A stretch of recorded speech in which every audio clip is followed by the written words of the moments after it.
Guys, welcome to 2021, and apologies for the delay between uploads.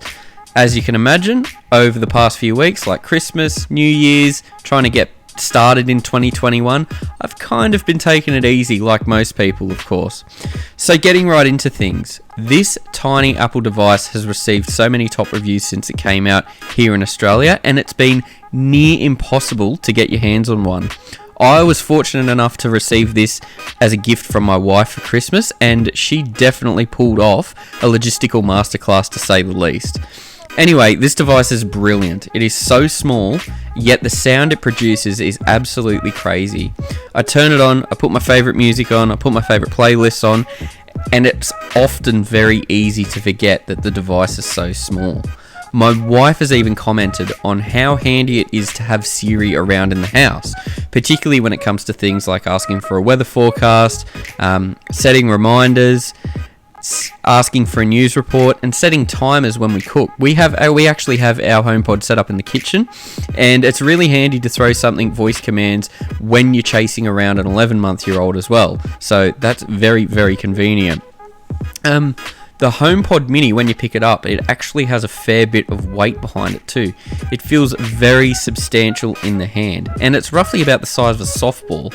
The mesh feels very nice, and I also love the aesthetic behind this device because it just means that it fits in to the home environment so discreetly, which I'm a big fan of. Apple also included the 20-watt power adapter in the box, and this device has to stay plugged in at all times because it's always doing various computational tasks, and plus Siri is always on just listening for commands as well, so it always has to stay plugged in, and it uses USB-C as well. The device itself actually has a really nice braided cable which actually comes out the back of it, and it feels very durable, and it will surely hold up over time. Siri is incredibly responsive, and I, like most people, I've not really taken too kindly to Siri previously, but I do have to say, since getting a HomePod Mini, I've started to flip a little bit on that. She's very intelligent when it comes to music picks. Often her picks are really, really good. I have to say that whenever I've asked her to pick songs at random based on what I listen to, it's always pretty bang on for what I want, which is really impressive. The voice commands, essentially there's no problems there. And like I said, one of the biggest surprises with Siri is just how quick and responsive it is. The cool thing is as well is that Siri can actually pick up on many voices in the house, which is great as well because it just adds a whole other side to the functionality game of things. On the audio side of things, sure, this is not going to sound as loud and as full as, say, the original HomePod. But after hearing the device and not seeing it, it does kind of trick your mind a little bit as to how loud and how clear the audio actually is. Yet the device is just so tiny.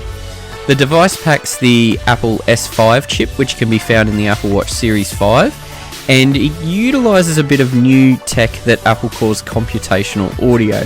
This doesn't really mean too much, but if you're to take one thing away from this, is that music just sounds amazing on this tiny device.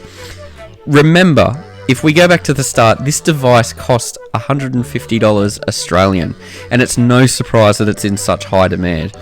If you're looking to get started in the smart home with various devices and you're already really embedded in the Apple ecosystem, this is something that I would highly recommend getting.